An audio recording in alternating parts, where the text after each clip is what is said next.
നേരെ ഡൽഹിയിലേക്ക് പോകുന്നില്ലെന്ന് മുല്ലപ്പള്ളി രാമചന്ദ്രൻ പറഞ്ഞു.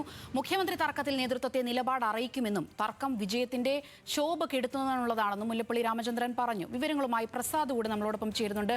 പ്രസാദ്, അങ്ങനെ മുഖ്യമന്ത്രി തർക്കത്തിൽ ഒരു ചർച്ചയിലോട്ട് വിളിക്കുമ്പോൾ തന്നെ അതിൽ നിന്ന് വിട്ടു നിൽക്കുകയാണ് മുല്ലപ്പള്ളി രാമചന്ദ്രൻ. അതിൽ അദ്ദേഹം പറയുന്ന കാരണം എന്താണ്?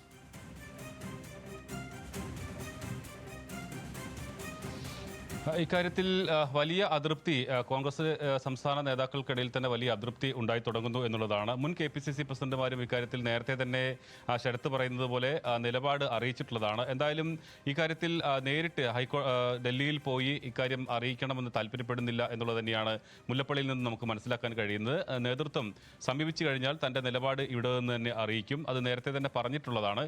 എന്തായാലും ഈ തർക്കം അനന്തമായി നീണ്ടുപോകുന്നത് ഒരു തരത്തിലും ഗുണം ചെയ്യില്ല എന്നുള്ളതാണ് മുല്ലപ്പള്ളിയുടെ നിലപാട്. അത് മാത്രമല്ല, വലിയൊരു വിജയമുണ്ടായ ഒരു സാഹചര്യമാണ്. അങ്ങനെ ഒരു വിജയമുണ്ടായ സാഹചര്യത്തിൽ അത് വളരെ വേഗത്തിൽ തന്നെ മുഖ്യമന്ത്രിയെ നിശ്ചയിച്ച് സർക്കാരിലേക്ക് പോകേണ്ട ഒരു സാഹചര്യം ഉണ്ടായിരുന്നു. പക്ഷേ അതിലേക്ക് പോകുന്നില്ല എന്നുള്ളത് തന്നെയാണ് അദ്ദേഹം വ്യക്തമാക്കുന്നത്. എന്തായാലും മുല്ലപ്പള്ളിക്കും ഇക്കാര്യങ്ങൾ നീണ്ടുപോകുന്നതിൽ അതൃപ്തിയുണ്ട്. എന്തായാലും ഡൽഹിയിൽ പോയി ഇക്കാര്യങ്ങൾ പറയേണ്ടതില്ല എന്നുള്ളത് തന്നെയാണ് അദ്ദേഹത്തിന്റെ നിലപാട്. അദ്ദേഹം ഇവിടെ നിന്നായിരിക്കും ഒന്നുകിൽ ഫോൺ മുഖേനയോ അല്ലെങ്കിൽ മെയിൽ മുഖാന്തരമോ ആയിരിക്കും തന്നോട് അഭിപ്രായം തേടിയാൽ ആ നിലപാട് അറിയിക്കുക എന്നുള്ളതാണ്. മുല്ലപ്പള്ളി തുടക്കത്തിൽ ഈ തെരഞ്ഞെടുപ്പിൽ അദ്ദേഹം മത്സരിക്കണമെന്ന് കൂടി ആഗ്രഹിച്ചിരുന്ന ഒരു വ്യക്തിയാണ്. കൊയിലാണ്ടിയിൽ നിന്നോ നാദാപുരത്തു നിന്നോ ഒക്കെ മത്സരിക്കണമെന്ന് ആഗ്രഹിച്ചിരുന്ന വ്യക്തിയാണ്. പക്ഷേ ആ സമയത്തൊന്നും ഒരു അനുകൂല നിലപാട് ഇവിടെ നിന്നും ഉണ്ടായിട്ടില്ല. അതുകൊണ്ടുകൂടി തന്നെ മുല്ലപ്പള്ളിയുടെ നിലപാട് ഇക്കാര്യത്തിൽ ആർക്കൊപ്പമാണ്, VD സതീശനോടാണോ അല്ലെങ്കിൽ KCക്കൊപ്പമാണോ എന്നുള്ളതെല്ലാം ഇനി കണ്ടറിയേണ്ടതുണ്ട്. എന്തായാലും അദ്ദേഹം ഡൽഹിയിലേക്ക് പോകുന്നില്ല എന്നുള്ളത് തന്നെയാണ് വ്യക്തമാക്കിയിട്ടുള്ളത്. പ്രസാദ്, ഈ ഒരു മുഖ്യമന്ത്രി തർക്കത്തിൽ ഇപ്പോഴും ഒരു ഒറ്റ പേരിലോട്ട് എത്താനായിട്ട് സാധിച്ചിട്ടില്ല. അപ്പോൾ ഇപ്പോൾ മുതിർന്ന നേതാക്കളടക്കം വലിയ രീതിയിൽ വിമർശനങ്ങൾ ഉന്നയിച്ച് രംഗത്ത് വന്നിരിക്കുകയാണ്. പ്രത്യേകിച്ച് ഇപ്പോൾ മുല്ലപ്പള്ളി രാമചന്ദ്രനും കൂടെ വിട്ടു നിൽക്കുമ്പോൾ അത് നേതൃത്വത്തിൽ ഒരു അതൃപ്തിയിലോട്ട്, പരസ്യമായിട്ടുള്ള ഒരു നീക്കത്തിലോട്ട് എത്തിയിരിക്കുകയാണല്ലേ?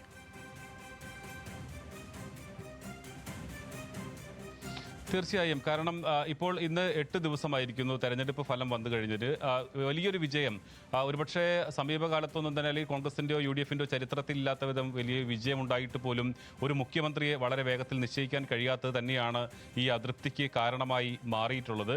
102 സീറ്റ് UDFനുണ്ടായിട്ടും എന്തുകൊണ്ട് ആളുകൾക്ക് ഇപ്പോൾ മുസ്ലിം ലീഗിൻ്റെ ഭാഗത്തു നിന്നെല്ലാം തന്നെ നേരത്തെ തന്നെ ഇത് നീണ്ടുപോകുന്നതുമായി ബന്ധപ്പെട്ടുകൊണ്ട് ആ ഘടകകക്ഷികളും വലിയ അതൃപ്തി രേഖപ്പെടുത്തിയിട്ടുള്ളതാണ്. ഇപ്പോൾ വിജയിച്ചിട്ടുള്ള പല അട്ടിമറി വിജയങ്ങളും നടന്നിട്ടുള്ള മണ്ഡലങ്ങളുണ്ട്. അവിടെയൊന്നും തന്നെ ജയിച്ചു വന്നിട്ടുള്ള നിയുക്ത MLAമാർക്ക് വോട്ടർമാരോട് നന്ദി പറഞ്ഞുകൊണ്ട് ഒരു പ്രകടനം പോലും അല്ലെങ്കിൽ ഒരു പര്യടനം നടത്താൻ പോലും കഴിയാത്ത ഒരു സാഹചര്യമുണ്ട്. കാരണം ആളുകളുടെ മുമ്പിൽ പരിഹാസ്യരായി നിൽക്കേണ്ടി വരുന്നു എന്നുള്ളതാണ് അതിന് പ്രധാനപ്പെട്ട കാരണം. നിങ്ങളുടെ മുഖ്യമന്ത്രി എവിടെ, ഇത്രയും സീറ്റുണ്ടായിട്ടും നിങ്ങളുടെ മുഖ്യമന്ത്രി എവിടെ എന്നുള്ള ആളുകളുടെ ചോദ്യത്തിന് കൃത്യമായ ഒരു മറുപടി പറയാൻ കഴിയാത്ത ഒരു സാഹചര്യമുണ്ട്. അതുമാത്രമല്ല, ഇതിൽ നിരീക്ഷകർ വന്ന് MLAമാരുടെ അഭിപ്രായം തേടിയപ്പോൾ അതുമായി ബന്ധപ്പെട്ട ഒരു ചിത്രം പുറത്തു വന്നതെല്ലാം വലിയ വിവാദമായിരുന്നു. ആരൊക്കെ KPCC പ്രസിഡന്റ് ഉൾപ്പെടെ KC വേണുഗോപാലിന് പിന്തുണ നൽകിക്കൊണ്ടുള്ള ആ ചിത്രമായിരുന്നു, അല്ലെങ്കിൽ അത്തരം രേഖകളായിരുന്നു പുറത്തു വന്നത്. അത് MLAമാരെ സംബന്ധിച്ചിടത്തോളം വലിയ പ്രതിഷേധങ്ങൾക്ക് നേരിടേണ്ടി വരുന്നു എന്നുള്ളതാണ്. അവർ ഇപ്പോൾ VD സതീശനെ അനുകൂലിക്കുന്ന ആളുകൾ എന്തുകൊണ്ട് നിങ്ങൾ KC വേണുഗോപാലിനെ പിന്തുണച്ചു എന്ന് നിയുക്ത MLAമാരോട് ചോദിക്കുന്ന ഒരു സാഹചര്യമുണ്ടായി. അങ്ങനെ പലതരത്തിലുള്ള പ്രതിസന്ധികളും ഒക്കെ ആളുകൾ നേരിടുന്നു എന്നുള്ളതാണ്. അതുകൊണ്ട് തന്നെ വളരെ വേഗത്തിൽ സർക്കാർ രൂപീകരണത്തിലേക്ക് പോകുക, മുഖ്യമന്ത്രി നിശ്ചയിച്ച് മന്ത്രിമാരെ നിശ്ചയിച്ച് സർക്കാർ രൂപീകരണത്തിലേക്ക് പോകുക എന്നുള്ളത് തന്നെയാണ് ഇതിൽ വളരെ പ്രധാനപ്പെട്ടത്. അതുകൊണ്ടുകൂടിയാണ് മുല്ലപ്പള്ളി രാമചന്ദ്രൻ ഇക്കാര്യം വളരെ വ്യക്തമാക്കുന്നത്. ഒരു വലിയ വിജയമുണ്ടായിരിക്കുന്നു. ആ വിജയത്തിന്റെ ശോഭ കെടുത്തുന്ന തരത്തിലേക്കാണ് ഇപ്പോൾ ഇത് വൈകുന്നത് മൂലം, ഈ തീരുമാനം വൈകുന്നത് മൂലം ഉണ്ടാകുന്നത്. അതുകൊണ്ട് തന്നെ വളരെ വേഗത്തിൽ തന്നെ ഉടനടി തന്നെ അതിനൊരു പരിഹാരം വേണം. കോൺഗ്രസിലെ മുഖ്യമന്ത്രി തർക്കം അടുത്ത ഘട്ടത്തിലേക്ക് നീങ്ങുകയാണ്. മുൻ KPCC അധ്യക്ഷന്മാരെ AICC ഡൽഹിയിലേക്ക് വിളിപ്പിച്ചിരിക്കുകയാണ്.